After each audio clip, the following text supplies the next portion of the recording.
في ناس لسه ما جوش. Melissa, he said, we'll go ahead and start with what we have right now and with the people, even if they don't have the video on, so you can go ahead and start, okay? Okay, we'll do our best. Thank you everyone for your patience. I guess we've started off with some technical difficulties here today, but hopefully everything will be smooth sailing from here. My name is Melissa Turner. I am a co-founder and co-editor of bmagazine.org with Missy Crutchfield. You've seen us here before, and I've seen many of you at various events that we've participated in over the years, going all the way back to the Carter Center when we first started with a conference with Mohammed and Egyptians abroad, discussing Rabaa massacre. That was just, I think, a year after Rabaa. And that was a really powerful event and set off a tour basically across the East Coast and even some events on the West Coast trying to raise awareness about this event and what it means to human rights and democracy. So without further ado, today is the 10th anniversary of Rabaa massacre. We want to remember the lives that were lost that day. We want to remember the lives that were changed that day, for better or worse. And I'd like to open by having our speakers just take 1 to 3 minutes to introduce yourselves, what brings you here today, and what are your thoughts today on the 10th anniversary of the Rabaa massacre. Ahmed, would you like to begin? Yes. Hi. Assalamu alaikum. My name is Ahmed Ghanem. I live in the United States. I'm Egyptian.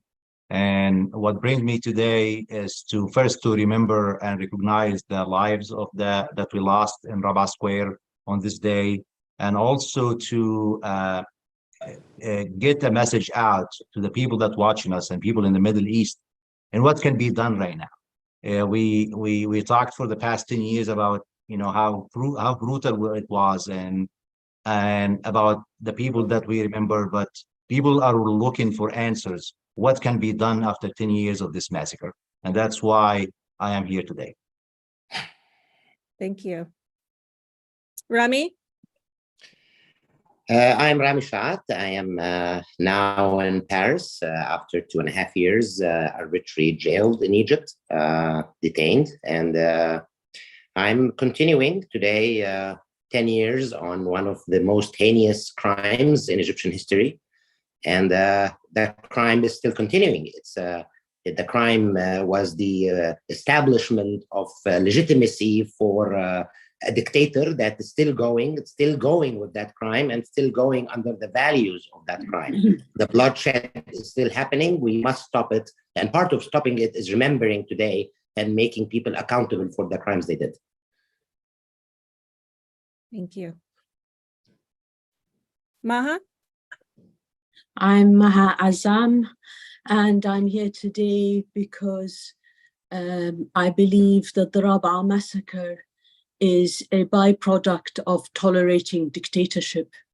And I believe it is one of the worst massacres that have taken place in Egypt, but it is not the only crime that has taken place in Egypt under the military dictatorship. And the crimes continue till today. And the impunity must stop. We must seek justice and continue to work for justice and make the international order aware that we're not going to be silenced.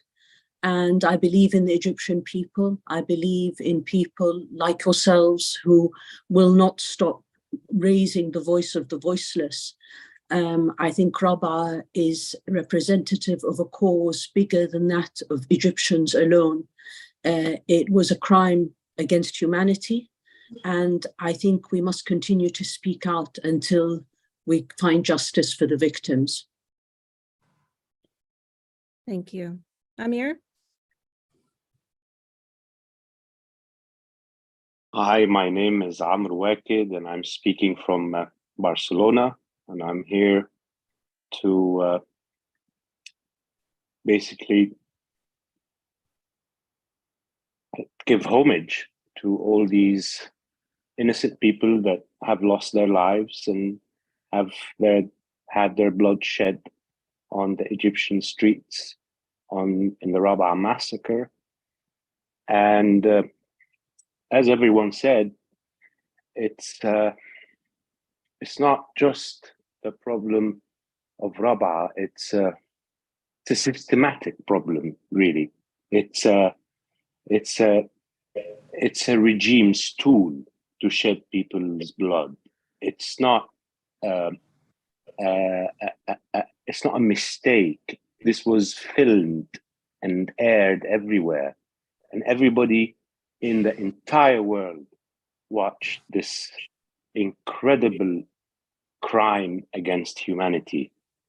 And what is extremely disappointing is that after this massacre, Egypt received billions and billions of dollars in support for the regime that committed this horrific crime. And I just want to highlight, and for everybody to just go and Google that, the definition of terrorism. It says here, I just Googled it, and it says, the unlawful use of violence and intimidation, especially against civilians, in the pursuit of political aims. We are dealing with a terrorist regime in Egypt. And ever since Rabaa, he has shamelessly declared that. And the most disappointing thing about it is that the rest of the world took him by the arms. They all supported this regime. They all financed his crimes by giving them support for economic projects that have no real value to the Egyptian people. It was just a support to continue on damaging the Egyptian identity and to demean the Egyptian people, innocent people. And I'm here to talk about this. Thank you. Thank you. Abdullah? Yeah, thank you. My name is Abdullah Al-Aryan. I'm a professor of Middle East history, and I spent most of those years of 2011, 2012 conducting research in Egypt at the same time as the uprising and the revolution. So of course, I remember those days well and interacted with many of the people who were at the forefront of all of those events in those years. I think as all of my colleagues here have put it already, our challenge here is twofold. On the one hand, thinking about the quest for justice for the victims and their families of the events of the day, and at the same time, understanding the impact that the massacre has had on the long-term future of Egyptians beyond the events themselves, and thinking, as everyone has mentioned, about the impact this has had. That the Rabaa massacre at the time, I remember thinking, for a lot of people, it seemed like it was the end of something, right? That it was the end of a revolutionary moment. It was the end of a 6-week, uprising and protest movement. It was the end of all of those other kind of smaller massacres and acts of violence by the state. But now we look back on it and we see that it was actually also the beginning of something, that it was launching a new era in Egyptian history that has now continued for 10 years, in which this level of violence has been completely normalized and accepted and has become the standard. And there's a reason, for instance, that we don't see the same type of mobilization possible in Egypt, because Rabaa was intended to send that message that this was not going to be acceptable for popular uprisings to occur and for people to be able to express themselves within the political process. And so I think in some ways we have to now reconcile both of those challenges, the kind of the immediate impact that it had on the people who were there that day, and also what it means for the future of the country. Thank you. Mohammed?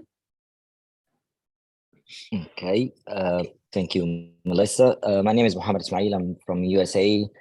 I am a member of Egyptian Abroad for Democracy. I'm here today to remember those who sacrificed their life for others to live. I feel Rabaa is just a symbol. What's happening every day is Rabaa massacre. The only difference is the killing and the murder. It was one day. That's Rabaa. I was very well known with that. But since then, there is a killing and murdering. There is rape, there's torture, there's imprisoning, I feel today, like what Dr. Ahmed Ghanem said, what the result of this meeting, what we can do, what the suggestion, what we can come up with this meeting to help the people of Egypt, to help the country, as Amr and as everybody else and Dr. Maha said. I hope that we have a conclusion today, or at least we put some steps of what we're doing in the future, and we use Rabaa as a turning point of freeing the prisoners and free Egypt and try to bring Egypt back again on the right track of freedom, democracy, and human rights. Thank you very much for having me. Thank you. Thank you. Sarah?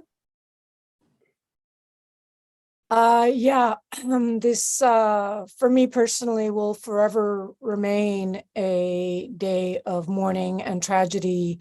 And I'm so happy to see all of you here today, and that we're taking the time to commemorate the sacrifices of all of the protesters who resisted the coup in Egypt, and the tens of thousands of people impacted by the murder of over 1,000 people on that day at Rabaa and Nahda squares.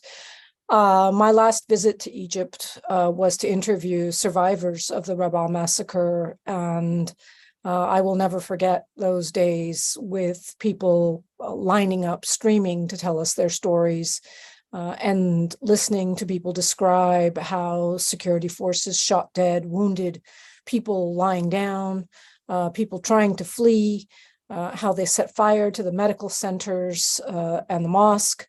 It was a grotesque act of barbarity.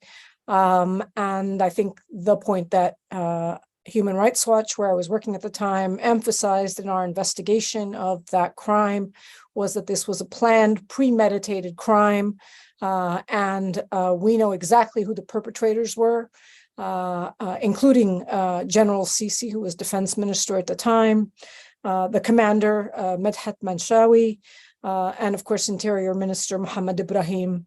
And we will be persistent in demanding accountability for them and against them, and knowing from the experiences of many countries in the world that this is a long struggle and a long quest, but it will not be forgotten. Yes, thank you. Helen? Thank you. My name is Helen Goodman. I used to be a member of Parliament. I was a member of Parliament 10 years ago when this happened. And now I'm a professor at Durham University in the School of Government and International Affairs. Obviously, I don't know as much about the event as you all do. But what strikes me is that this really, as Abdullah said, was the beginning of a decade of repression. And the repression is now so bad within Egypt that, in my opinion, it puts a stronger onus on the international community to act, because it's only the international community which has leverage. And I would like us, in the course of today, to think maybe about why the international community holds back from standing up for the human rights of people in Egypt, and what steps we might take to try and re-engage, because it is absolutely shocking that everybody's heard of Tiananmen and very few people know about this episode. Thank you. I'd like to take a moment to thank our sponsor for this event, our organizers, Arab Organization for Human Rights in UK. They've brought together an excellent panel. We had a group like this earlier this summer, and it was an excellent conversation, and it's so wonderful to see everyone together again so that we can keep this conversation going and keep the work going forward. At this time, I think we are going to view a brief video that overviews the Rabaa massacre. If we want to go ahead and play that now.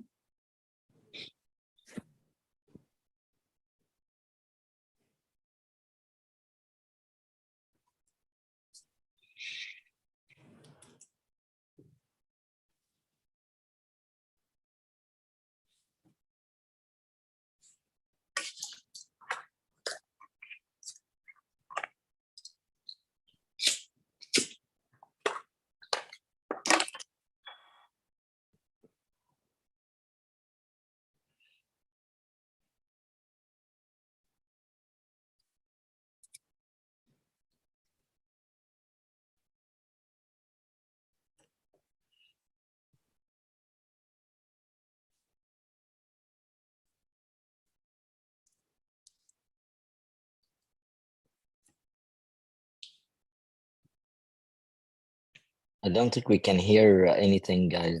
Anybody can hear anything? No. There's No, probably No, I can't. There's no it's there's no audio. freezing. Yeah.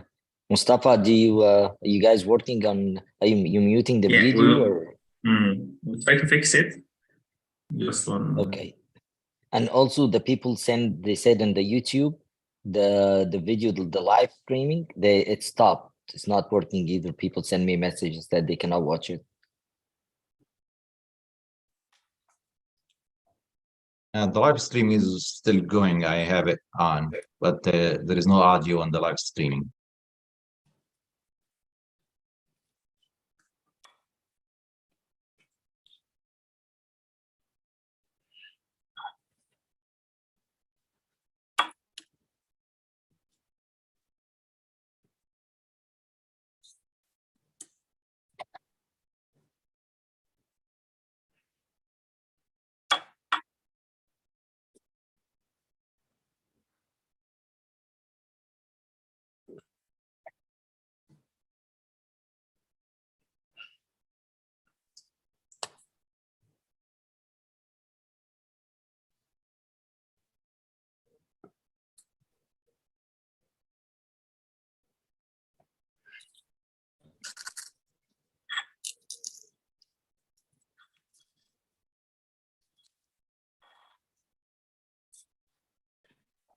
Shall we come back to that, or do you think it will run here in a minute?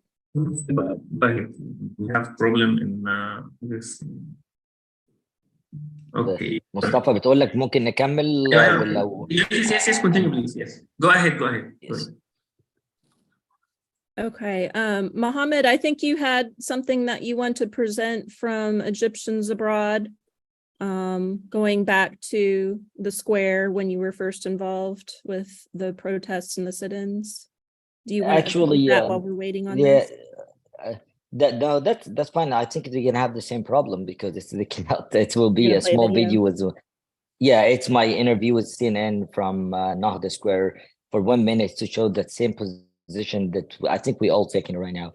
But you can go ahead and start the free open discussion if you want to. Okay. Yes, I'll come back to Sarah and let her open and get the conversation going here, because I know she's only here with us for the first hour, and we want to make sure. And are you here with us, Sarah? She's flicking in and out with the video. Sorry, my video is not working. I keep trying to turn it on and it won't stay on. I think you guys we're having challenges today, but we're going to hang in here. Yeah. Sarah, go back and tell us about, in a little more detail, about Human Rights Watch, your work there, that outstanding report your organization did. It really set the foundation for the work moving forward. And then bring us up to speed on where you're at now, what you're doing, and what you've learned in the process. Yeah, sure. So we started working on an investigation of the massacre in Rabaa, but also Nahda Squares right after these crimes took place. Some of our staff were actually at and around Rabaa Square when the massacre unfolded. And then, we really didn't realize what a massive investigation it would end up being, but we ended up interviewing over 200 victims, witnesses, and so forth. And our investigation not only, I think, documented the exact number of people who were killed in Rabaa, in Nahda, and 4 other incidents that occurred in the 2 weeks of those days where, in some cases had over 100 casualties. But we were able to document the extent to which the massacre was planned and organized, and that the government knew that there would be thousands of victims. They anticipated that that would be the consequence of their efforts to end the protest, to attack the protest. We were able to document how they surrounded all the entrances to Rabaa camp, gave very little warning to people, but then wouldn't actually let people leave and blocked it, and then of course proceeded to attack the camp with heavy equipment, with snipers directly firing at people, with arson attacks on the medical camp and the mosque where people were sheltering, and very intentionally and deliberately committed this massacre. Our investigation was able to gather quite a bit of information about the planning of the murder, the cabinet meetings that were put in place by the interim prime minister at the time, and with the principal planners of the massacre, whom I mentioned. We advocated very strongly at the time for an international investigation and pushed the UN to call for an international investigation.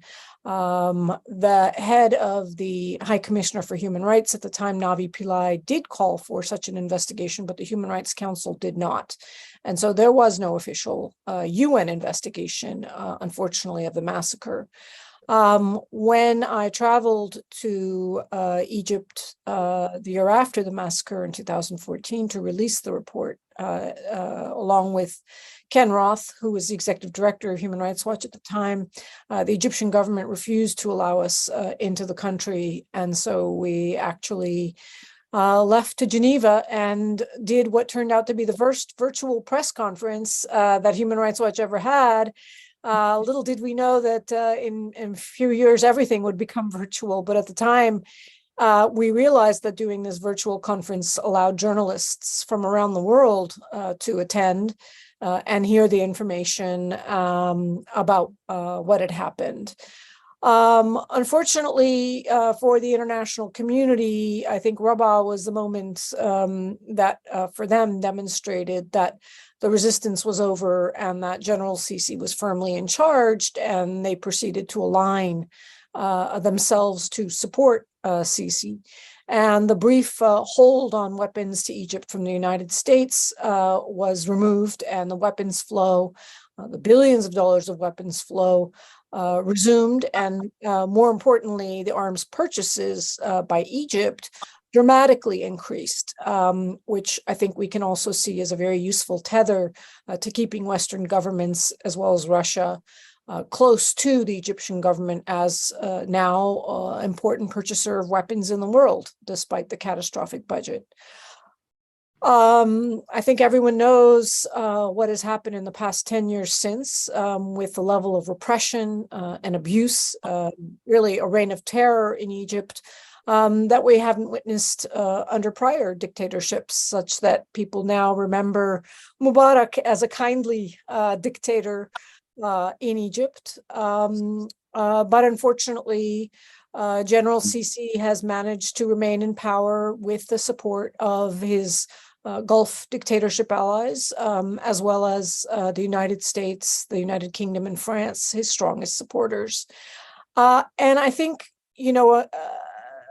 the most challenging aspect of this for me as an American is seeing so nakedly how my government can continue to close its eyes to the massacre, how Secretary Blinken, when he was in Cairo 2 years ago, actually put out a statement from Cairo, remembering the Tiananmen massacre and commemorating its victims without any sort of apparent irony or sense of irony that he was making that commemoration from Cairo while he has had nothing to say about the Rabaa massacre.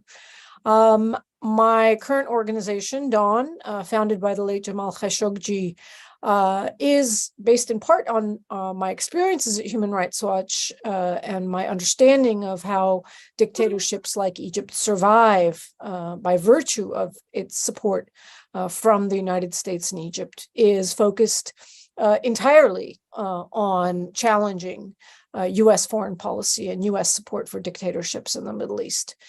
Because I think that's where we have the greatest responsibility as Americans, but also where we have the greatest opportunity, to the extent that we have democratic processes in our country that should allow us to move away from these nefarious policies.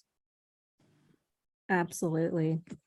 And this work is so important, the work of groups like Human Rights Watch, watch groups, human rights defenders, journalists. They're the ones who really start painting the picture of what's happening on the ground and the data and the personal stories and the personal impact. So thank you for everything, Sarah, that you and your And team. Dawn, Melissa, don't forget Dawn. She's with Dawn now. She's doing a Yes. lot of work with Dawn as well. Continuing the work. Thank you so much for what you do. I'd like to move on to some people who were with us on our last panel, Rami and Amr, who actually experienced these things firsthand. Of course, it takes people like Human Rights Watch, Dawn, journalists who help get the stories out there. But this is a different level of story. This is personal. You actually experienced what it's like to be in the Egyptian prisons, to see it firsthand for yourselves. Rami, can you tell us a little bit about that from your perspective? I stayed 2.5 years in prison without a charge. I've met tens of thousands innocent Egyptians who are facing the same trauma, the same dilemma, the same repression. I've been with hundreds of people who were accused of being part of Rabaa, and that's a very alive issue of Rabaa that is still going on. There's hundreds of Egyptians are still thrown in prison under the accusation of being part of the Rabaa sit-in. Lots of them has nothing to do with Rabaa. I had people with me who were working as security guards of a bank who was in the Rabaa area and was caught in the mess, with people who were selling juices and teas, with people who were passing by in the neighborhood, defying all lies of the regime that he gave a safe passage for people to move on the country. It was an extra way to extract people, to arrest more people, to create a case out of it, to create a continuous threat on Egyptians using the issue of Rabaa.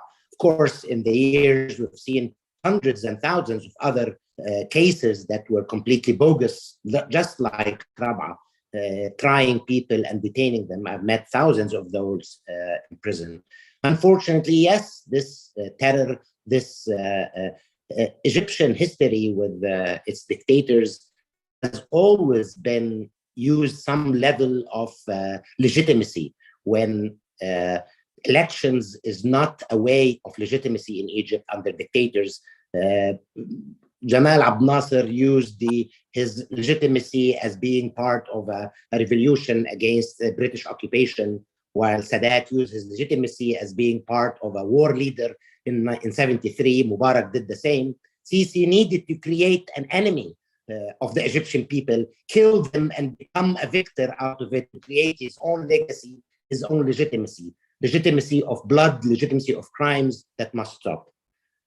I've lived Rabaa in Cairo, completely torn, desperate, not finding a way to help people who are dying in front of our eyes. I've lived Rabaa in prisons with thousands of innocent people. I've lived Rabaa every single day of those 10 years of continued repression of Egyptian people and lack of democracy. This must end, and we will remember Rabaa, and we will make people accountable for their crimes in Rabaa. And not only the 3 perpetrators Melissa named, but also the one who gave justifications, the one who gave instigations, people in government and people in media who allowed this to continue and happen, and continued for those last 10 years, giving excuses for heinous crimes against Egyptians. Yes, 10 years is too long. Thank you, Rami. I was reminded that Dr. Abdullah is going to have to leave at 20 after for another appointment. And so I want to get to him next before we move on back to Amr, if that's all right. Dr. Abdullah, can you speak on the academic perspective of Rabaa? It was definitely a youth movement that got this all started. We saw the power of social media bringing everyone together like never before. And it was such an amazing thing to witness. And so from your perspective of working with youth and scholars, and from the academic perspective, what are your thoughts on Rabaa and where we are now? Well, I think, one of the important things here is the lessons that can be taken away, especially when we consider the prospects for mobilization in the future. We now are looking at a generation of Egyptian youth who for the last 10 years have been fed nothing but the idea that to stand up and to mobilize and to speak would lead to nothing but disaster, right? This is the narrative that's been sealed not just in Cairo or in Egypt, but really across the entire Arab region, is this idea that the Arab uprisings were a colossal failure, that they were a strategic mistake on the part of populations who rose up. And now you have an entire generation who have been fed the lesson that, in fact, it's kind of obedience to, violent, brutal, authoritarian, hegemony and authority is the way forward. And all you can do is really find your own kind of individual path to survive this, right? Whether it's through immigration to a Western country, whether it's through finding your own kind of opportunities to work within these horrifically unjust systems that exist economically, socially. We're looking at a country in Egypt that in the last decade ranks dead last in education, right? That this is a regime that has probably willfully and intentionally decided to decimate the education sector to the point where Egyptians now are being educated at the worst level of almost any country in the entire world. So there's something to be said about the fact that there's really a huge crisis within Egyptian society that is very much rooted in the takeover of this regime that has kind of willfully decided to completely disempower, to demobilize its population. And I think one of the other narratives kind of on a more narrow level is to think about this attack in Rabaa and this massacre as not just being an attack or an assault on one specific group or one political party. That's oftentimes obviously what we heard, right? That the military was settling its score against its historic enemy, the Muslim Brotherhood.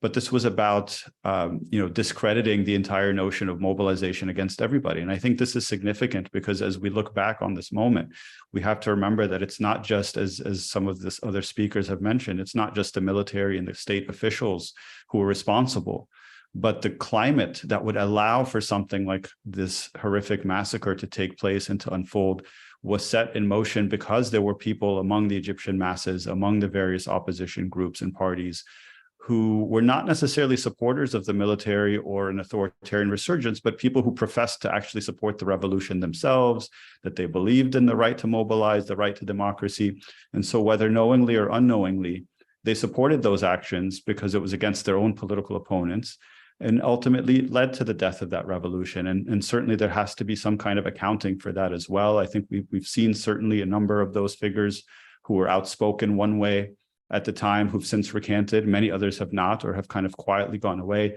And of course, a lot of this is due to the horrific compounding of the tragedy because many of them ended up eventually falling victim to this regime. Many of them ended up in prison. Many of them were forced into exile. And so I hope that there's a kind of a healing that takes place that's in part due to the accountability that comes through recognizing many of the strategic errors that were made, especially those who kind of normalized or at least created the space within Egyptian society that would have allowed this, right? The dehumanization effect had been there for at least a year, if not 2 years, that would have allowed that kind of massacre to take place with people basically looking on and without any real sense of outrage or protest from within society.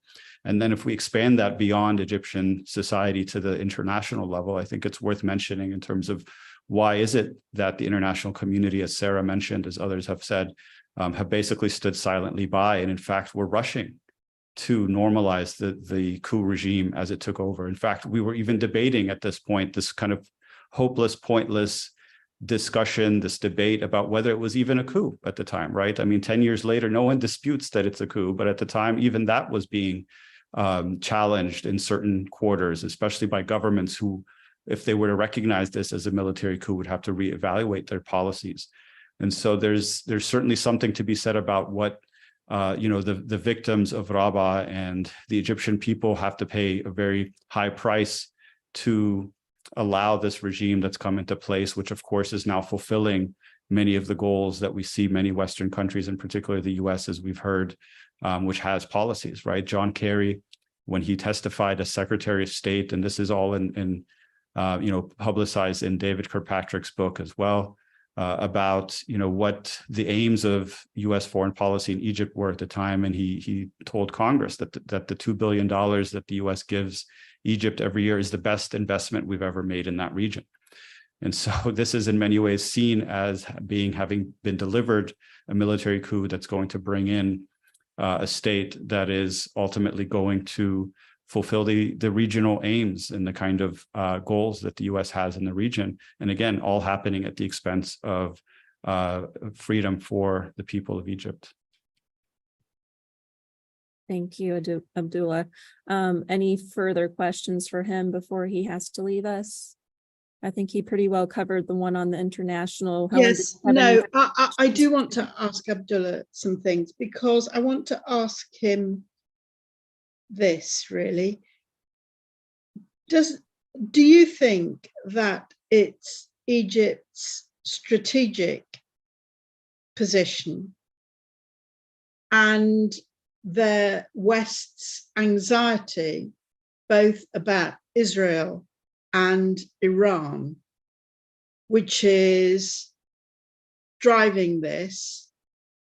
I mean, there's one factor which did exist in 2013, which doesn't exist now, which was the terror about ISIS, the fear of ISIS. That's fortunately, not the problem that it was. But isn't the West really motivated because of their concerns about Iran and their desire to protect Israel? I certainly think those are kind of part of the overall strategic vision that the U.S. has had certainly since the end of the Cold War, that it's had a number of certain interests, and it's the reason why we continue to see the perpetuation of authoritarian regimes throughout the Middle East. And so Egypt, of course, has always positioned itself as playing a very key role, going all the way back to Camp David, to the time when the Sadat regime decided to completely turn around the foreign policy, the kind of radical Arab nationalism of the Nasser era, to then adopt a very pro-Western, US-centered foreign policy in the region. And it kind of has very dutifully played that role, going to the Gulf War in 1991, where it took part, and basically got all of its debts cleared. All of its foreign debts were cleared as a kind of reward for its participation there. And so it was very solidly part of that Western camp through the entire Mubarak era. I think the revolution, interestingly, signaled a moment of a kind of a crossroads of whether Egypt was going to chart a separate foreign policy course. And I don't know that we ever saw any real evidence of that. And so to a certain extent, it was clear that even the revolutionary factions were all very concerned, and in some ways, I think, rightfully concerned that there would be an intervention, potentially foreign intervention, in tilting the scales against the revolution, in part because they would be seen as not being sufficiently supporting of all of those U.S. aims that you mentioned, in terms of the role that Egypt plays, for instance, of the besiegement of Gaza, right? That we didn't even see that really ease up that much during those kind of brief years, because so much of the focus during the revolutionary period was very much internal on domestic issues and less so on foreign policy. And then in terms of some of the broader issues that we've seen as well, and it's not simply just those concerns, but even as you mentioned, I think the emergence of radicalism and ISIS and all of those kinds of things. I remember very distinctly, actually, right around that period that you mentioned, that there was a European foreign minister who was kind of visiting and was kind of lecturing Arab states about the need to challenge extremism. And I had this opportunity to ask him a question. I said, well, it's interesting you were talking about this, and you just come from Sharm el-Sheikh, where your government, along with many other Europeans, have pledged billions of dollars to support a government that's come into power through a military coup. And what do you have to say about that? And where's the accountability for that? And he just looked and said, well, not everyone in this region is ready for democracy. He just immediately passed along the question and had no real serious response to it. And so I think that's exactly the kind of mindset that we saw from many European and US leaders during that period. Yeah, I mean, what I've observed is that as long as their agendas on Israel and Iran are satisfied, then they're very unwilling to rock the boat. which is what standing up for human rights would be in their eyes. But there are people who will, so we'll come on to that later. If I can add, Melissa, to the discussion, I've met many of European and American official delegations that visited Egypt after 2011 as part of the revolutionary movement.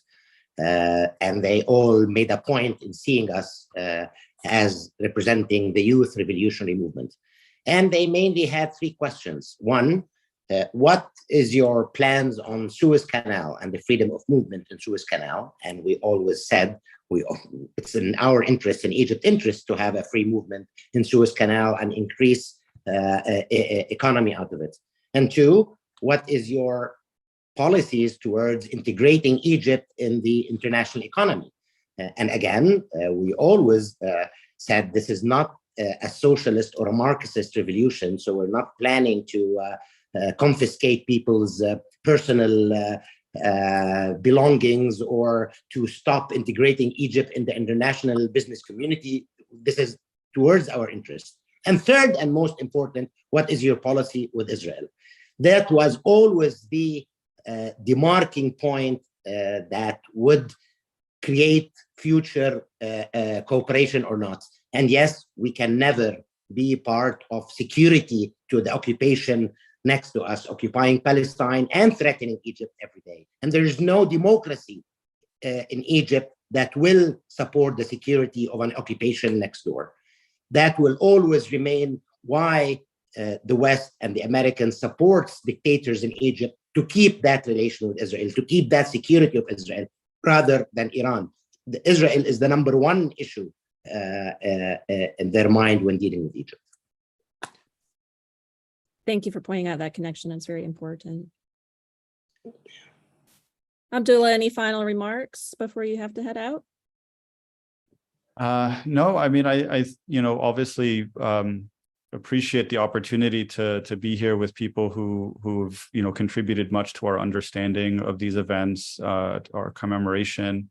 But again, I think the challenge is really on all of us to kind of think about ways of not just learning those lessons, but also kind of making sure that there is continued effort to seek justice for the victims and their families first and foremost, and then think about kind of some of the broader lessons and implications for what this means going forward in terms of any future attempts to bring about any real substantive change, and kind of rediscover that moment that we've seen and think about what those challenges are going forward. So I appreciate the opportunity and thank you for having me with you.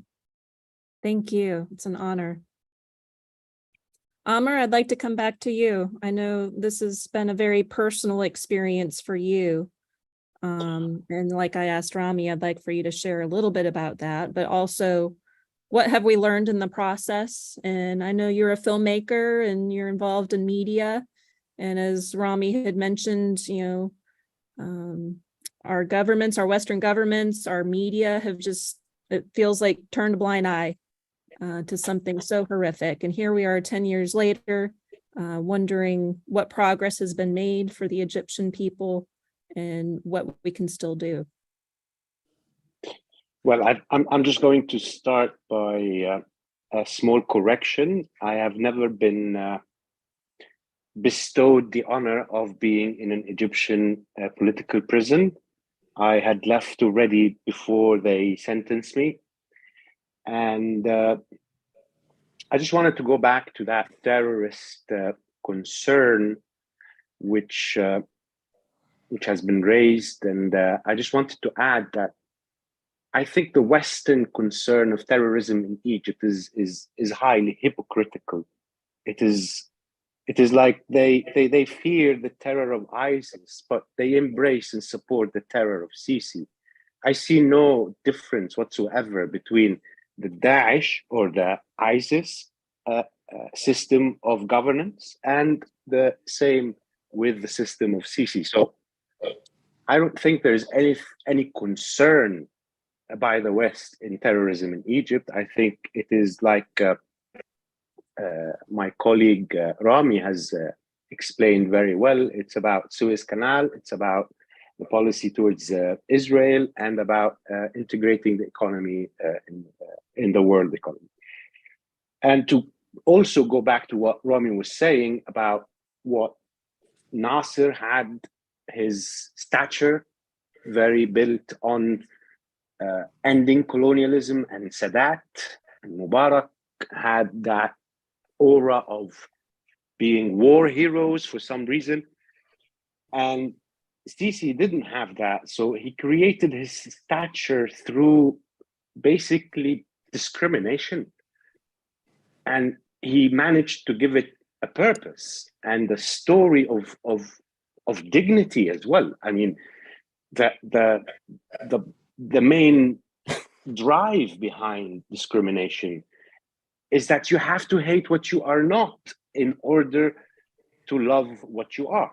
So what you are not became the Muslim Brothers, became this demon through their criminal demonizing media machine.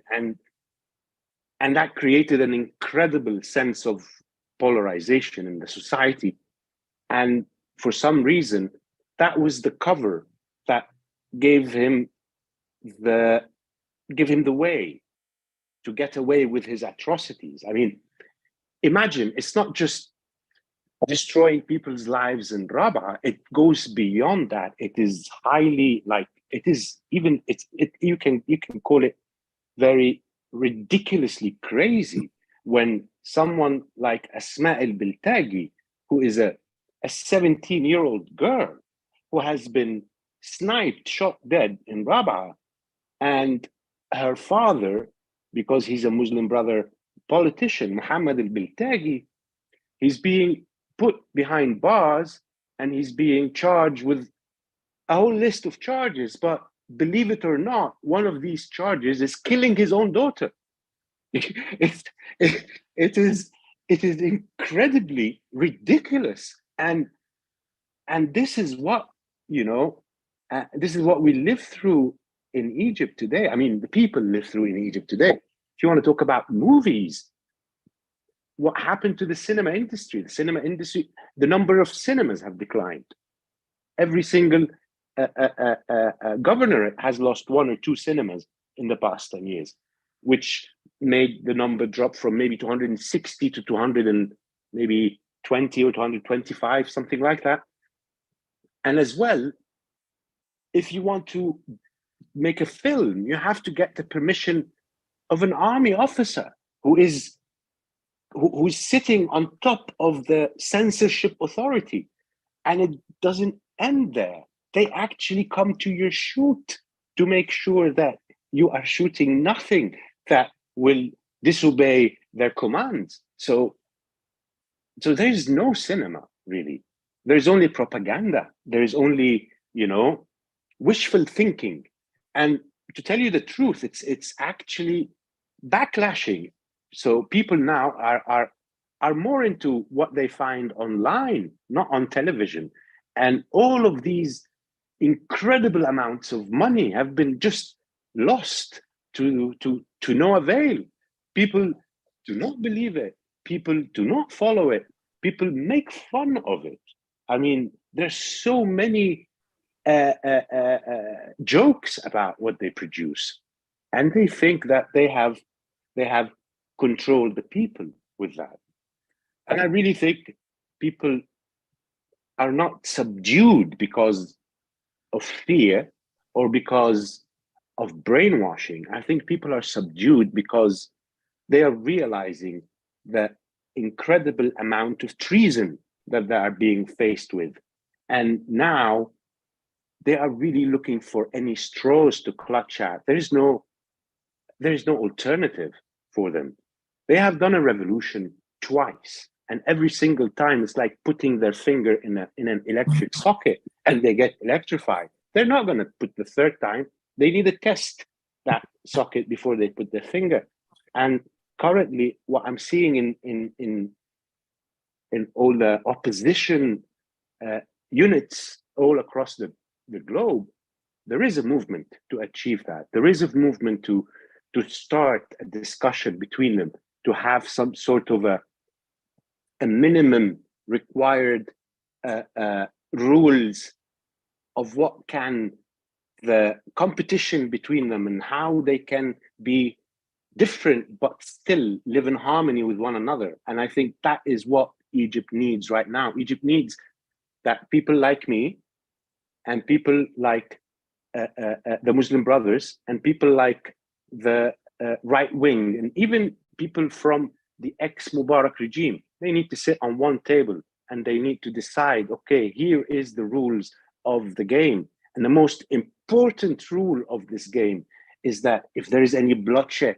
whatsoever of innocent people, everything should stop and someone should be held accountable for it.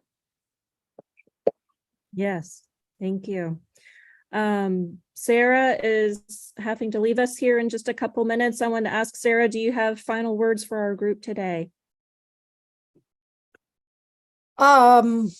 You know, nothing, I guess, just really grateful for all of you who have remained principled and consistent in your support for democracy and human rights in Egypt. And as was remarked, sadly, there are many, many people in Egypt who did not have that dedication to democracy, who looked the other way when the coup took place, who closed their eyes to the Rabaa massacre.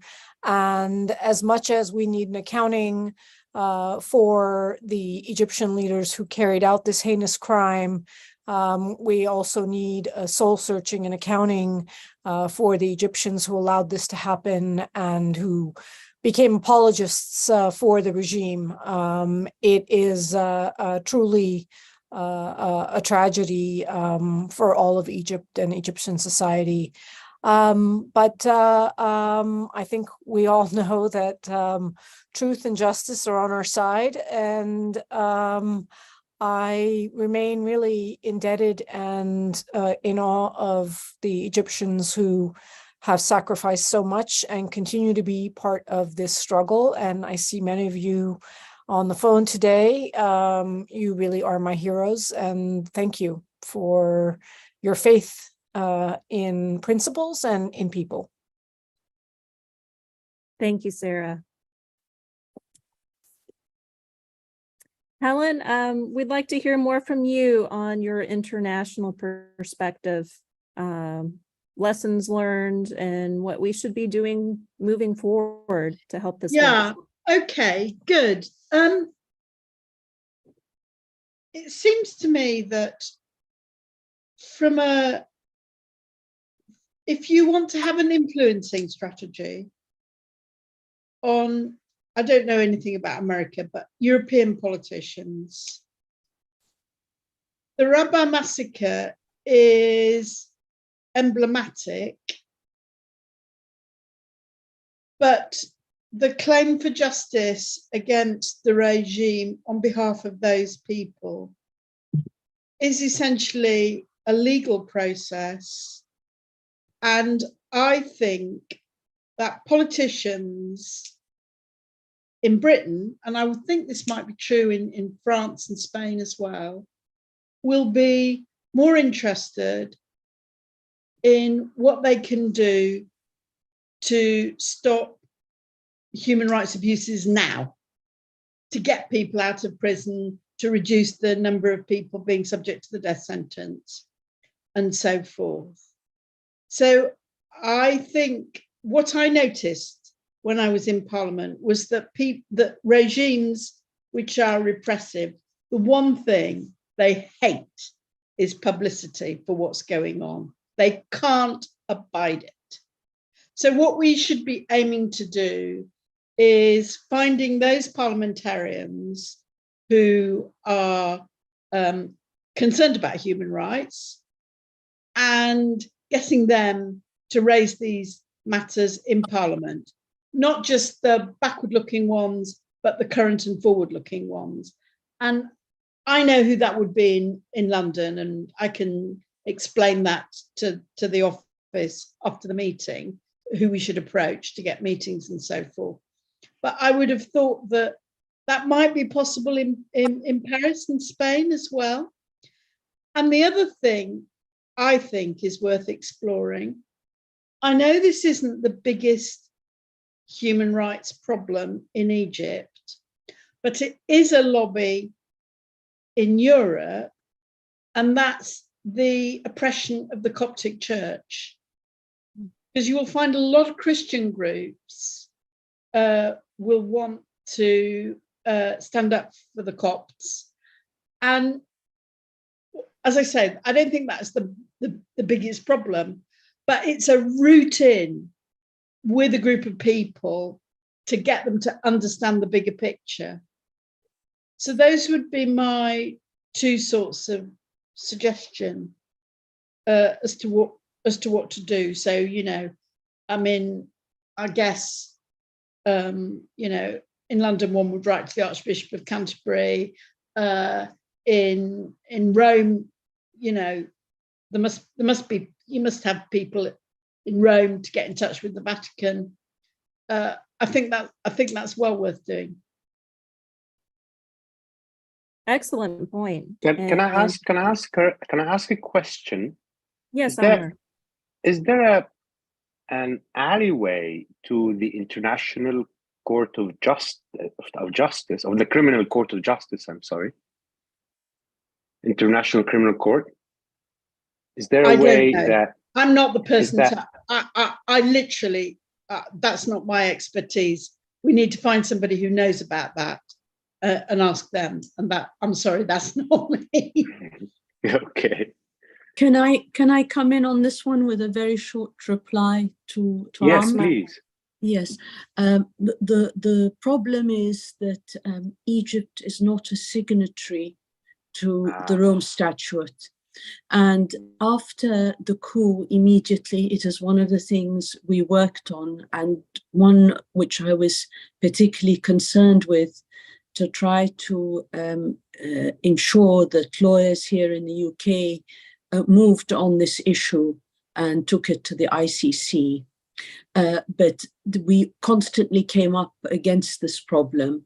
The Rome Statute could have been signed in that 1 year in 2012 under the late President Morsi, but it didn't happen.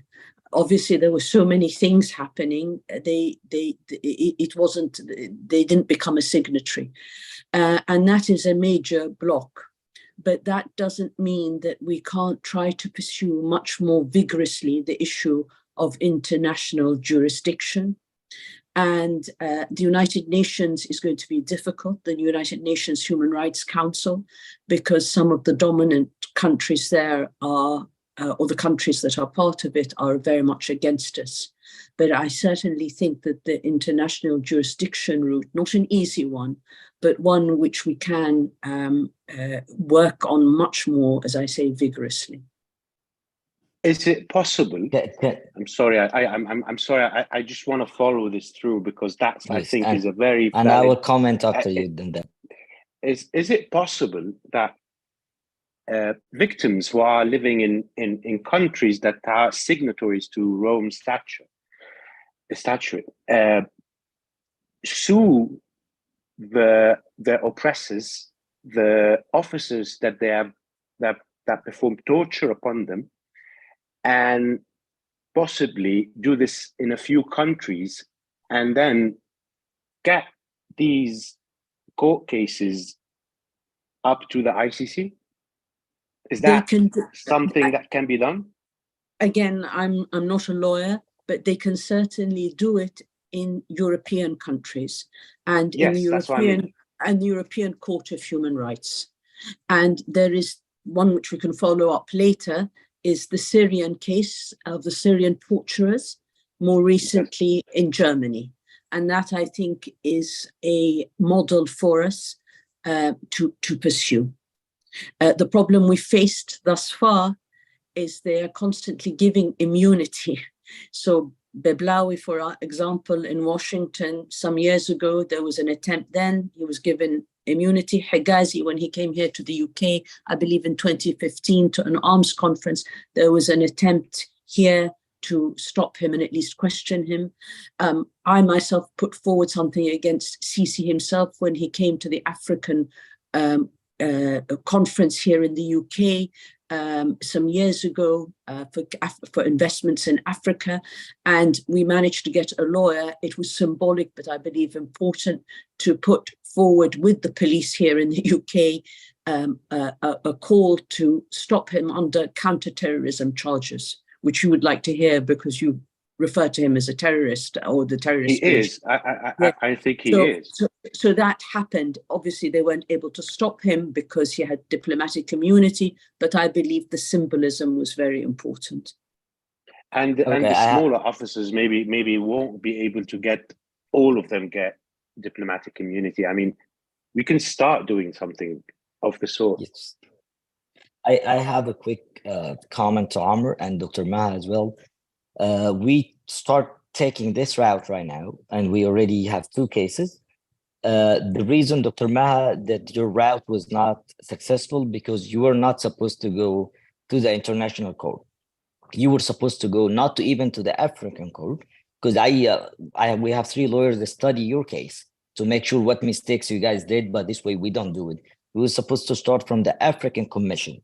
The African Commission will accept the case. And we're being accepted by 2 cases right now. The Ethiopian dam, I don't know if you guys heard of what we're doing right now. And then the other case about Operation Sirleaf. But there is a way. And then comment about what Amr said. Yes, you can have individuals in the United States or Europe that can sue part of certain officer or and prevent them from coming to the States, or prevent them from coming to Europe. And if they come, they will arrest them. But unfortunately, no one is sponsoring or adopting that action. And people, when they want to do this, they have small financial capacity. However, there is a group of people are working on that right now. And if I just don't want to talk in details right now, especially this is on YouTube. But if we talk personally, I'll tell you where we at right now. There's 2 cases. One of them is doing very good right now, which is the Ethiopian dam is being accepted by the African Commission. And the Egyptian regime already answered the first question to them, and it's being sent to the Ethiopia as well. About Rabaa, there is some actions. As I said, we can talk about it in person. But I don't want to talk about it in public at this moment. That's it, just to give... Someone just mentioned the Magnitsky sanctions, and I'm not sure if it's also, already Also, it was mentioned about Mohammed Sultan's current lawsuit. I am not up to speed on that. If someone else wanted to briefly speak on that. Yeah, they've given Ahmed Ghanem knows about it. They've given Biblawi diplomatic immunity, so it's not really in effect at the moment. I mean, he left the United States and he went back to Cairo.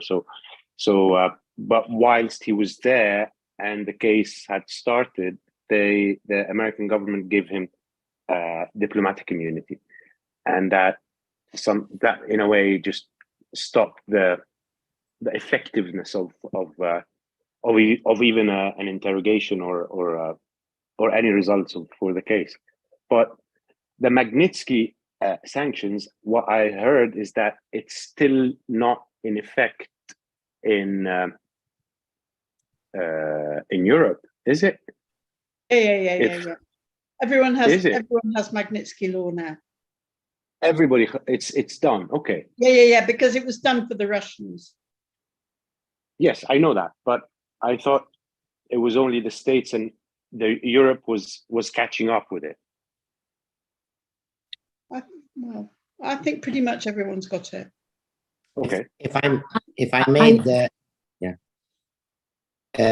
I may add, I personally have a case against the Egyptian regime in the African Commission regarding what happened to me for my forced disappearance, for my confiscation of assets, for my deportation of my wife illegally out of the country, for my arbitrary imprisonment for 2.5 years.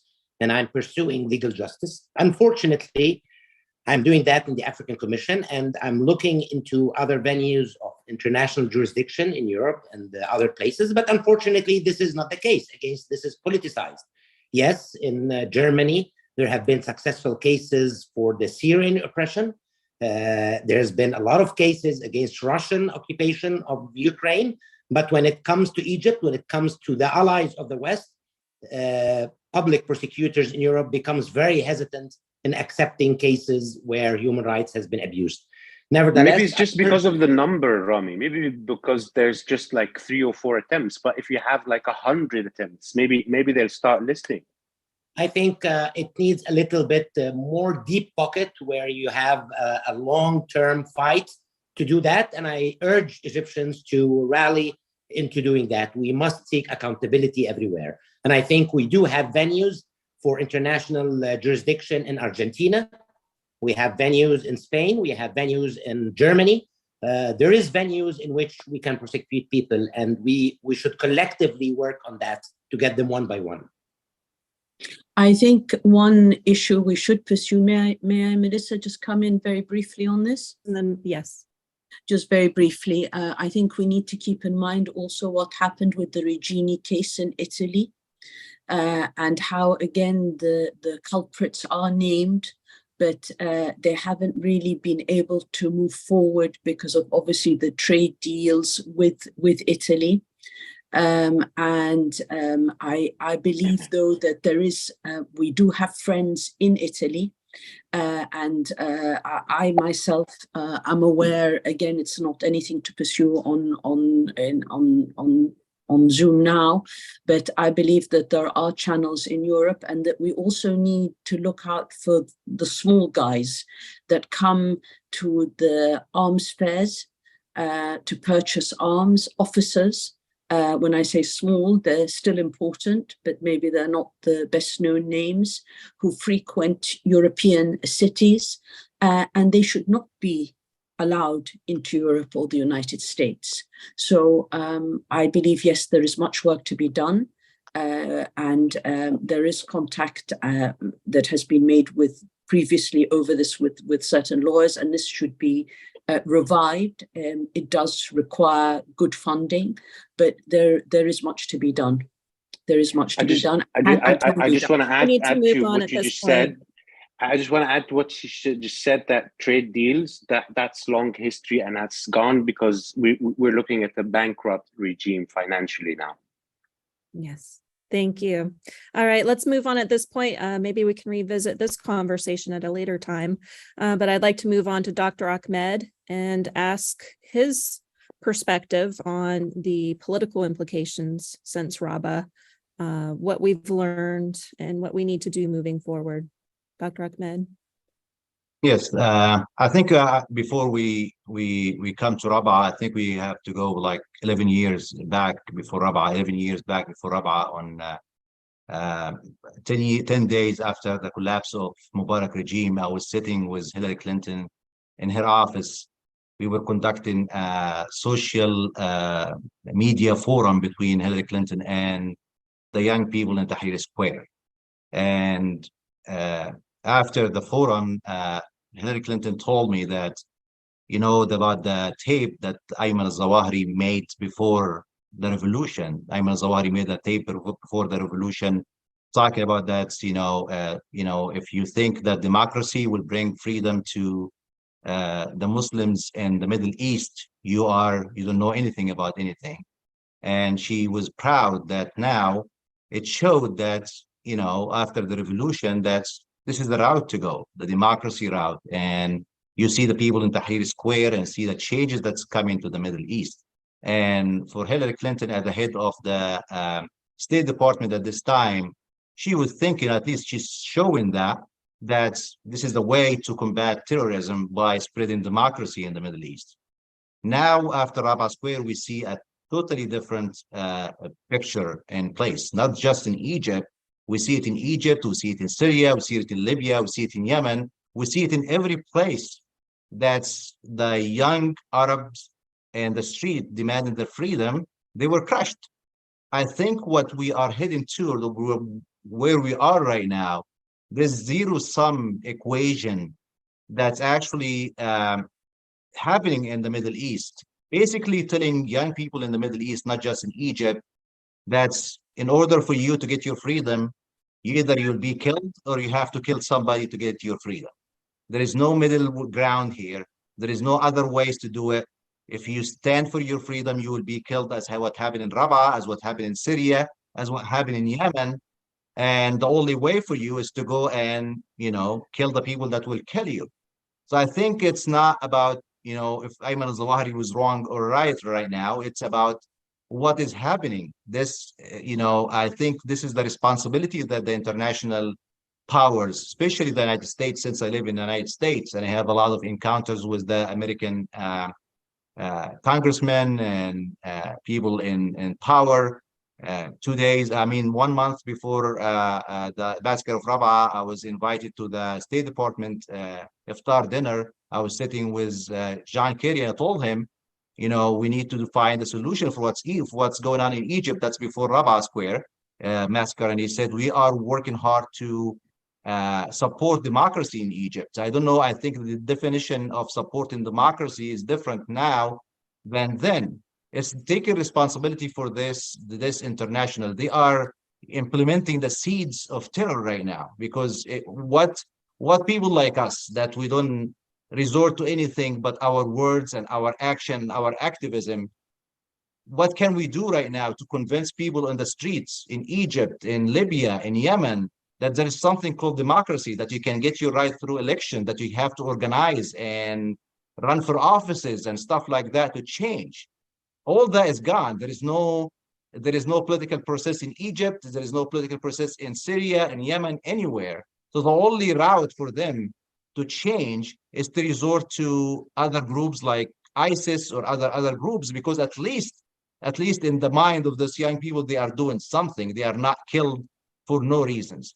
So I think what led to Rabaa is not just the Rabaa Square or what happened in Rabaa Square. I think the moral responsibility for Obama, them refusing to call what happened in Egypt a coup, that actually gave a green light to this regime to continue their plans.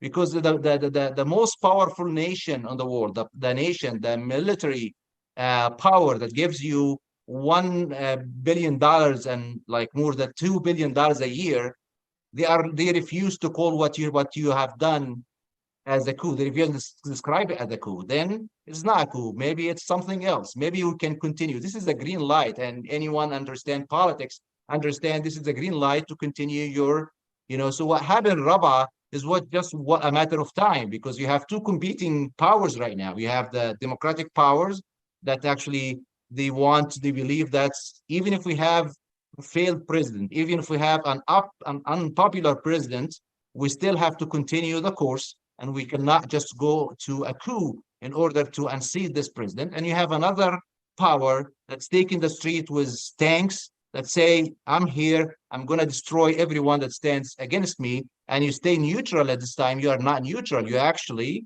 supporting the anti-democratic regime that's happening in Egypt. So I think if it's 1 year, 5 years, or 10 years, we still need the American society, the American taxpayers, because the $2 billion that we give to the Egypt is coming from the taxpayer. It's not Biden is paying it from his pocket. So the American taxpayers and the American government and the European government, they have to take responsibility for what's happening, for the seeds of terror that's actually implemented in Egypt by allowing these regimes to just do whatever they want. So this is the first step for us, to stand there and let them know that you cannot just go away from this responsibility. Don't come back and cry after 5 or 10 years when there is big movements, victorious movements sweeping across the nation, and say, what is that happening and why they hate us? You already started this. You did that to yourself. And the second thing is for people like us, people like have nothing. We don't have any military background. We're not going to go and start military organizations. All what we have is our voice that we voice through social media and through TVs and through our organizing on the street that we have.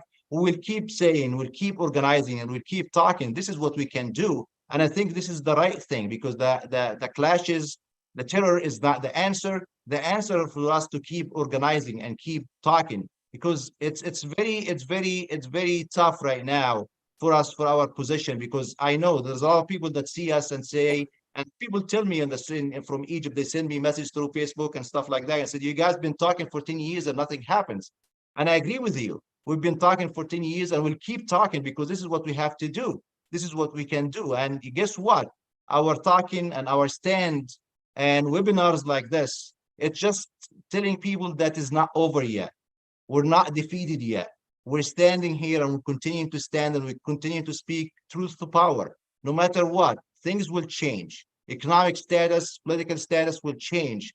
But the principles, the democratic principles that we are calling for will stand the test of time. And we bet on that. Thank you. Thank you.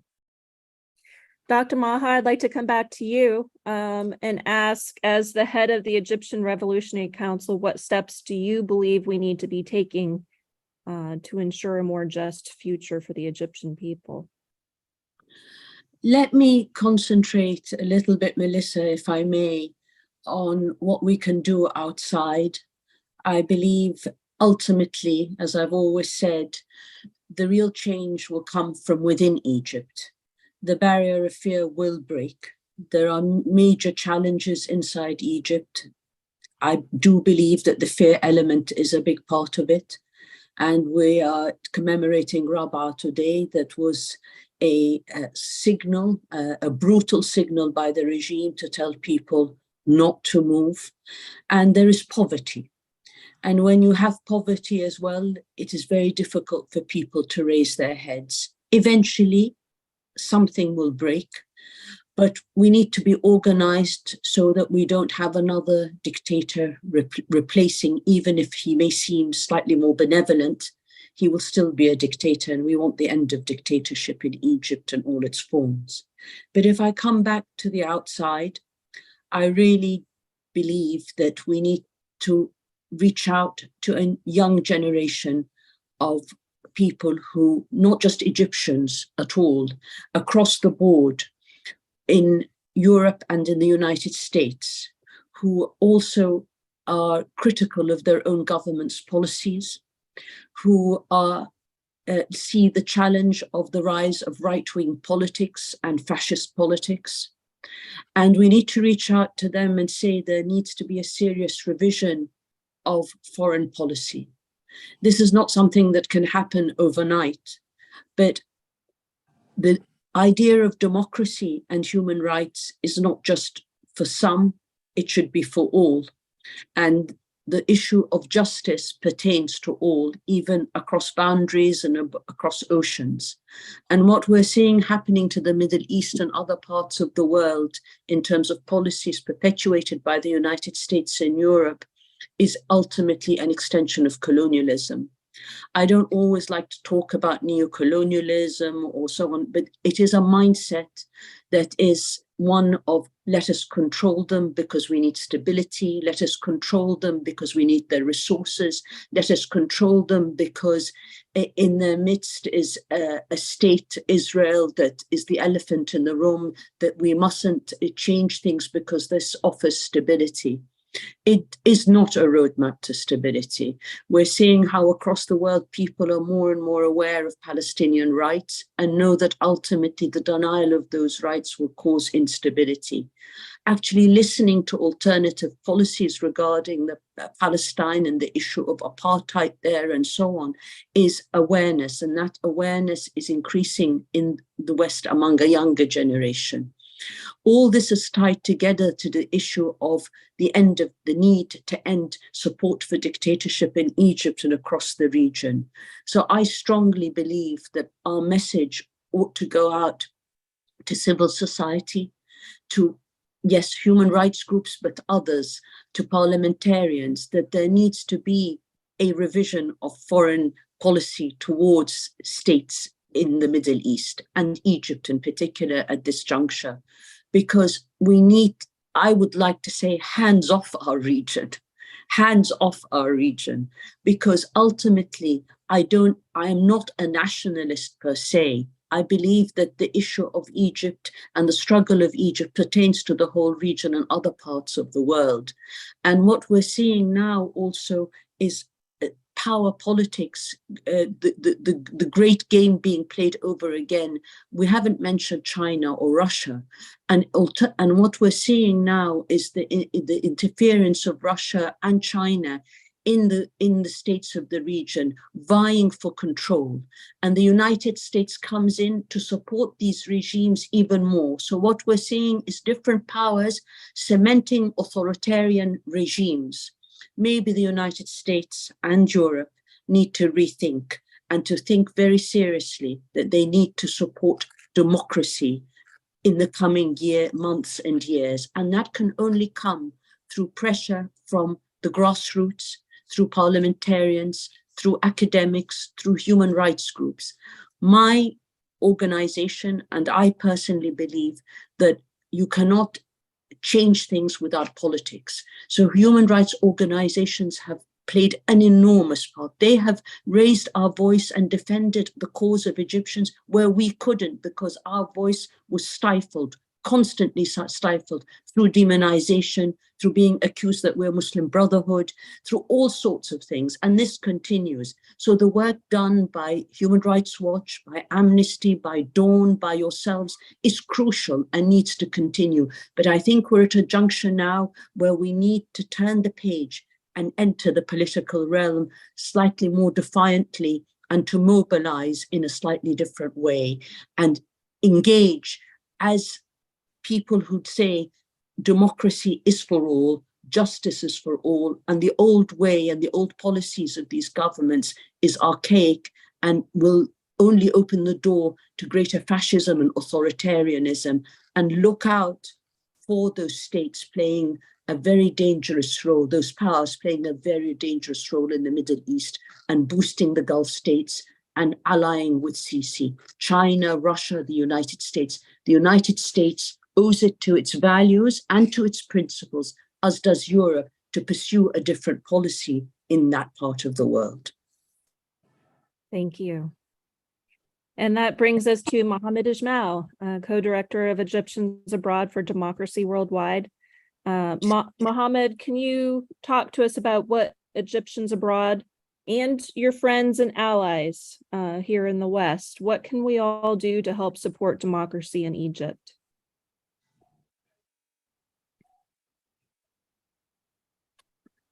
Mohammed, make sure to unmute. We can't hear you. All right. Can you hear me now? Yes. All right, I'm so sorry.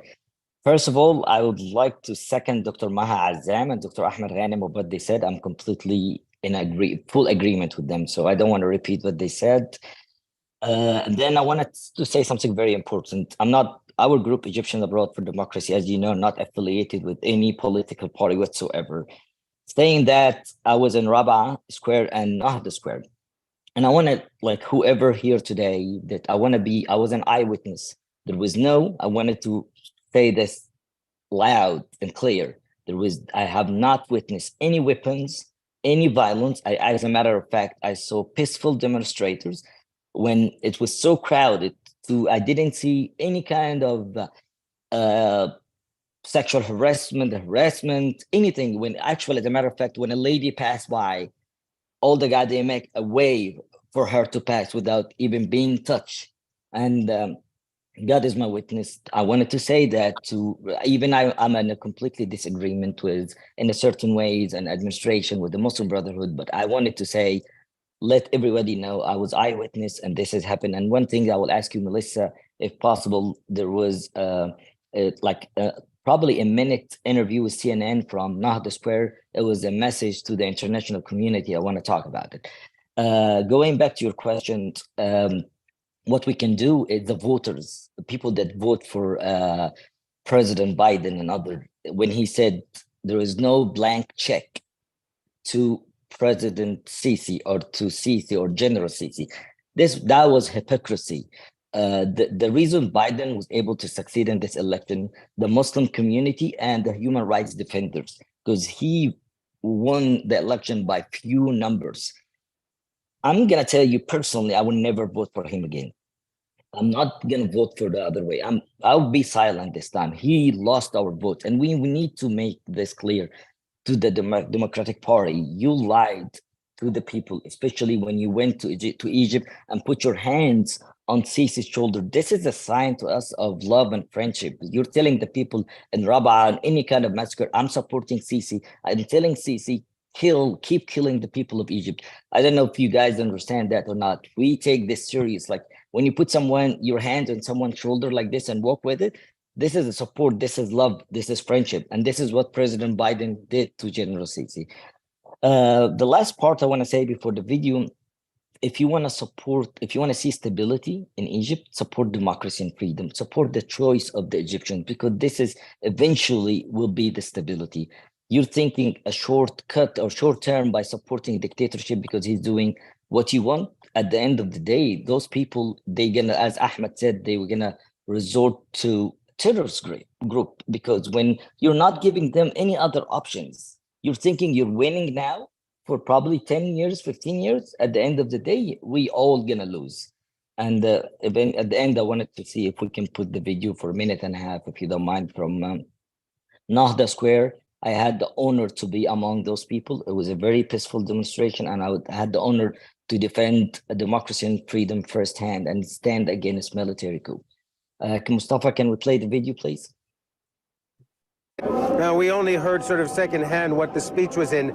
The mood here is defiant. People are angry at the fact that the man they elected a year ago, Mohamed Morsi, is no longer president.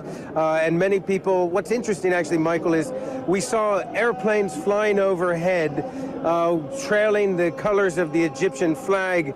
And people, as they went overhead, these airplanes, they said, Irhal, Irhal, Sisi. Of course, which means in Arabic, go, Sisi Abdel Fattah al-Sisi, the Minister of Defense, which of course, just a few days ago in Tahrir Square, we were hearing Irhal Morsi, go Morsi. So a very different mood here. Now, I'm joined by Mohammed Ahmed, an Egyptian American who came here this month on the 5th of June to find out the state of democracy in his native land. How do you evaluate democracy in Egypt today, Mohammed? I think it's a complete assassination to democracy and legitimacy. It's a complete assassination. I came here June 5th to speak to the Egyptian people.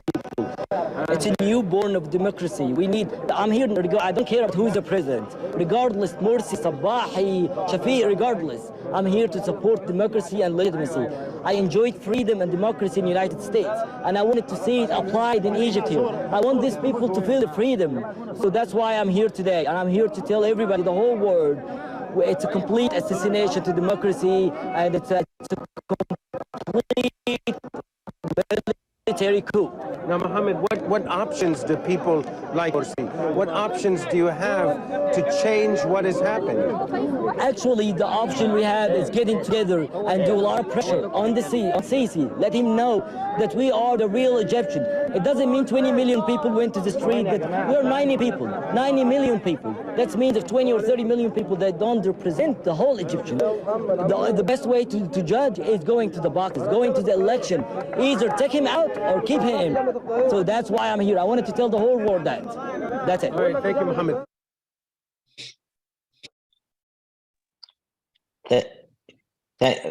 Thank you, Melissa. Thank you very much. Thank you, Mustafa. I'm ending my word with this video. I'm here right now. Thank you very much. Thank you, Mohammed. Wow, we have covered a lot of ground. We're at the top of the hour. And I think we could probably spend the rest of the afternoon talking about this. We've certainly received some very important calls to action today. I would like each person just to take a minute or so to wrap up with their thoughts on, is there hope for the Egyptian people and the democracy that they dream of? Do you believe that, and why?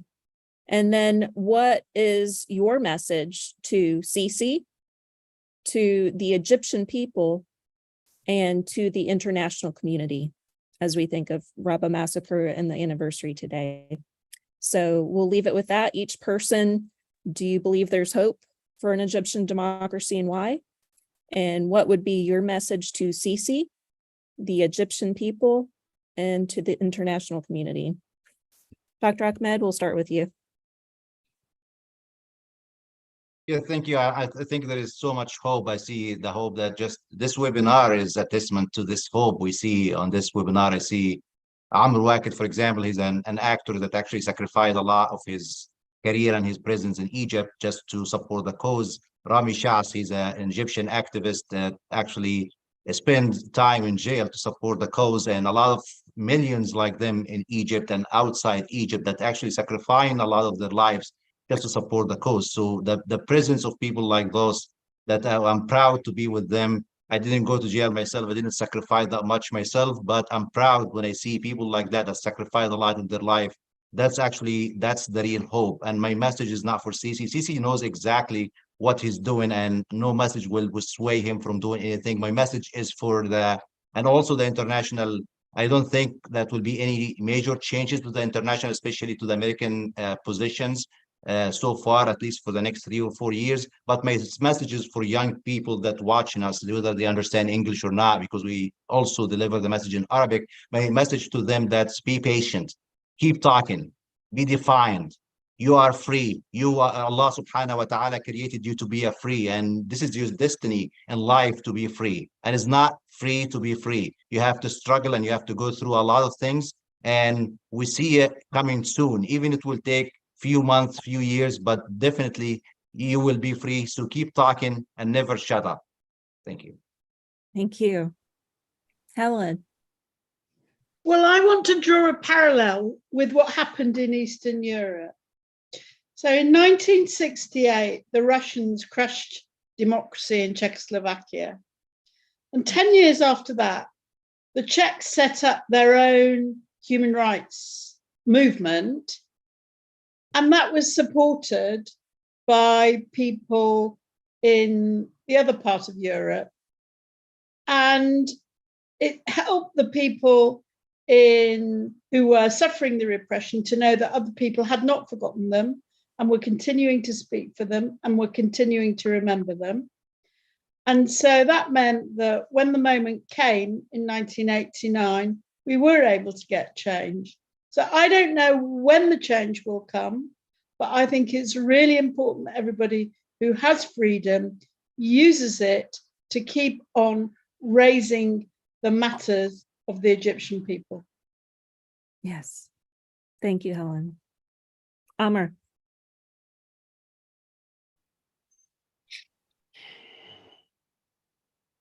I still have hope. I don't think if I didn't, I would be here. So I'm full of hope, actually. And I think I look at the last few years since the January Revolution until today as a necessary accumulation of experience to be able to have the perspective and the wisdom that we analyze with today, and to understand really who are the players on the scene, who are the real players on the scene, and who are the real people and who are the fakes. And I think that needed a lot of time, especially that a lot of the fakes belong to a national institution, which is the army. So it takes time for the people to understand that they are not exactly the hope that they require. So I am full of hope, actually, and I'm sending a message to the Egyptian people to hold on, hang in there, and talk to each other, listen to each other, and understand that difference is a power of its own. And the only way to use this power is through harmony. So embrace your difference and live in harmony. That's the most important message I want to give to the Egyptian people. And the message I want to give to Sisi is, you better run, mate. You better run. Thank you, Amr. Rami? I always say this regime and those kind of regimes always try to abuse us in the dark. No more. It's our duty and responsibility to shed light on those abuses, on those violations, on those crimes, and we must continue targeting them nonstop. Two, our only hope is democratic transformation. There is no change real in human rights and the human rights situation without a change of this regime with its values, with its visions, into a new democratic civil regime that represents Egyptian people. 3, I agree definitely with Dr. Azzam, and that would be my call to the world, not to the governments, but to the people of the world in the West. My fight personally for rights and democracy in Egypt, or my fight for the rights and liberation of Palestine, are very much linked to our collective fight for our economic and social rights in Europe and all over the world. It's very much linked to women's rights because they do have the right for independence. It's very much linked to Black Lives Matter because Black life has the right to sustain their lives. Finally, it's the same fight for our future generation environment. It's all similar fights for human rights against very similar oppressors who think they can abuse us under the same banner. We must fight them all. My call to our people is organize, organize, organize. The regime is in a very weak state. This is the time to organize and to hit back and to regain our country and to take those people accountable for the crimes they did against our people. Today, 10 years from Rabaa, I remember the people who died senselessly, without a reason, without a crime they ever did. I remember the thousands of friends I met in prisons, innocent Egyptians who are still rotting in hell in those prisons. And I tell them, we will not forget, we will not forgive, and time for change is coming very soon. Thank you. Thank you. Maha? I certainly have hope, because I believe that when Egyptians and other Arabs rose in the Arab Spring, that was the first cycle. I think when people rise, they don't rise once. They will rise again and again and again. There is a hiatus. There is a point where, yes, the counter-revolution or the tyrants try to take control, and they have the means to take control. They have the control of militaries, they have money, they have allies. But eventually, they will fall. That is the example of Eastern Europe. It is the example of Latin America. There are many examples in history.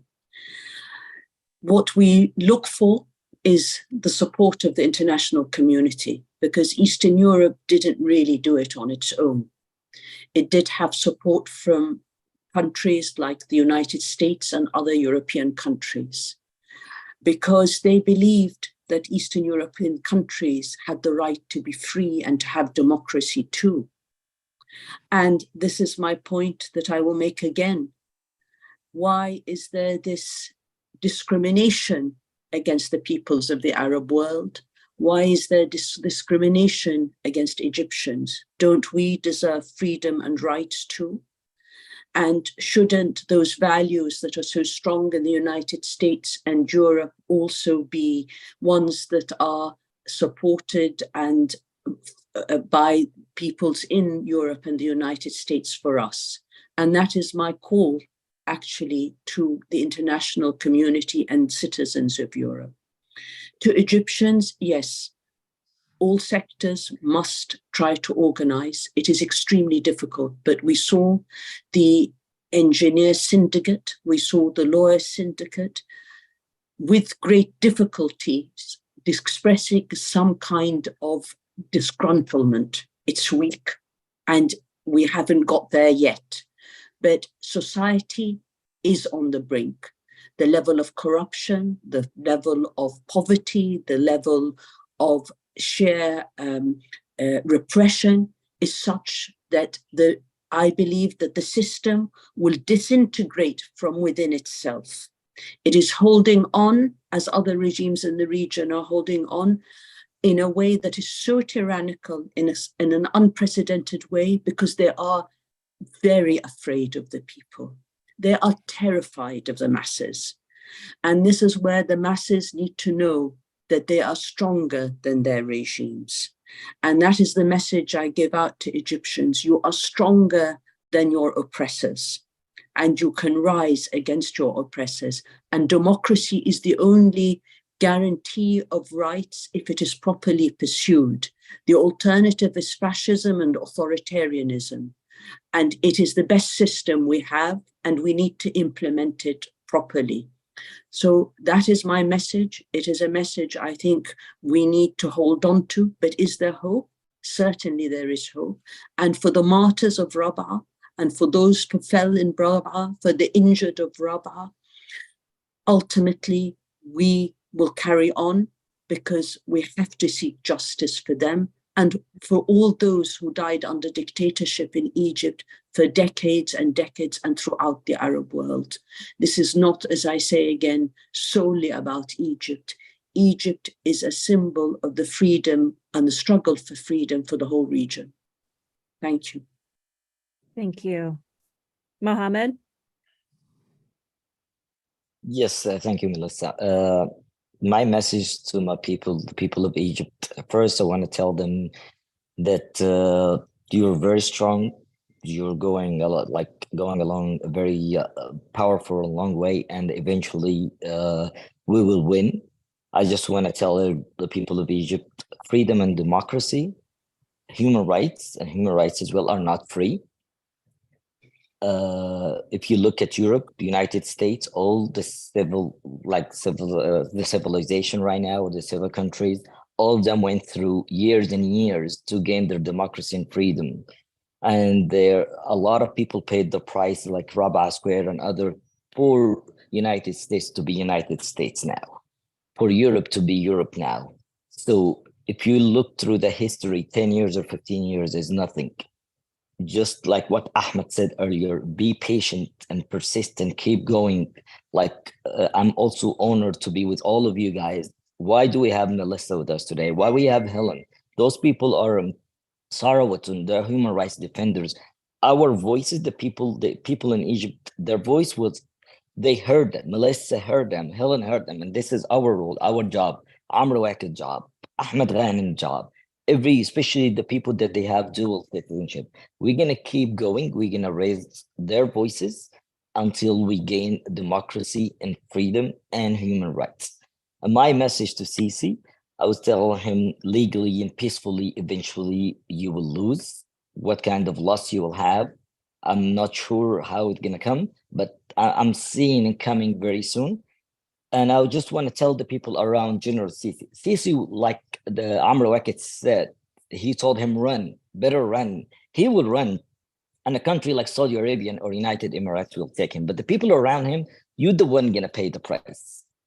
My advice to them, stay away of him. His end is coming very soon. You're supporting him and you the one is going to pay the price, because you won't find any place to run to, but he will find. My message to the international community, support democracy and freedom. When I say freedom, I consider General Sisi and his regime as occupation. It's not a corruption regime. It's not a corrupted regime. It's an occupation. So when I'm saying freedom, we need to free ourselves from that regime, the military regime. So I'm telling the people, the international community, when I'm saying international community, I'm talking about government, support democracy and freedom and human rights, because eventually the choice of the Egyptian will win and they will know who supports them. Build a bridge of love and peace instead of building a bridge of blood. Thank you very much, Melissa, and thank you very much for having me. Thank you, Mohammed.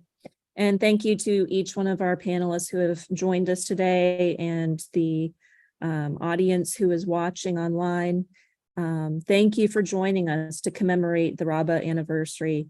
And each one of us are carrying on the legacy of the lives that were lost that day as we continue in our lives and our work to keep working for democracy, freedom, and human rights. So let's remember that as we close this event, the work continues. We are going to close with that 2-minute video that we attempted to show you at the beginning. So that will be the closing clip here for us as we go on out, and keep up the work, everyone. We appreciate you very much. Thank you, Melissa. Thank you. Thank you very much. Thanks you, Melissa. to everyone who joined. Thank you. Bye.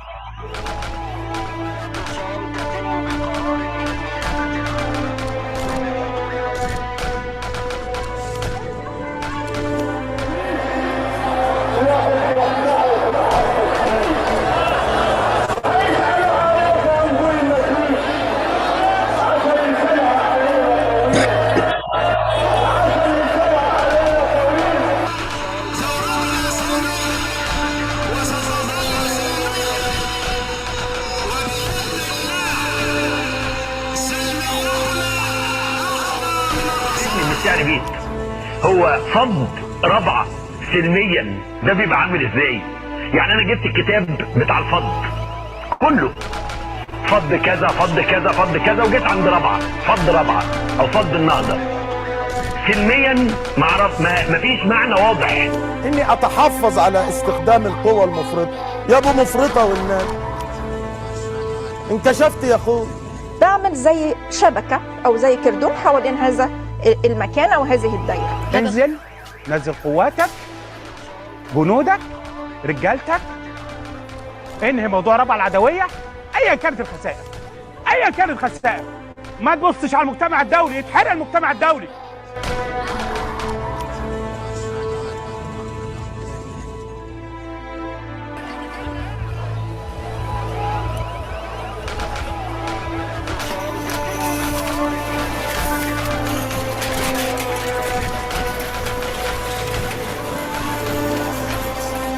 ايا كانت الخسائر، ايا كانت الخسائر، ايا كانت الخسائر، ايا كانت الخسائر، ايا كانت الخسائر، ايا كانت الخسائر.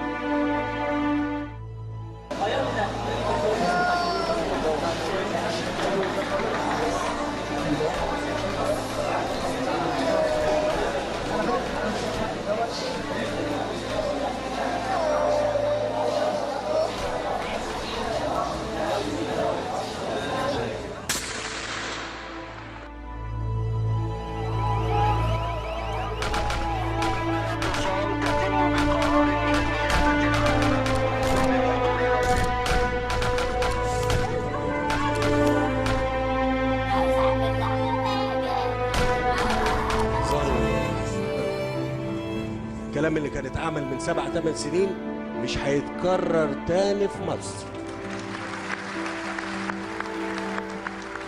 هي مش اللي ما نجحش ساعتها هتنجحوه دلوقتي.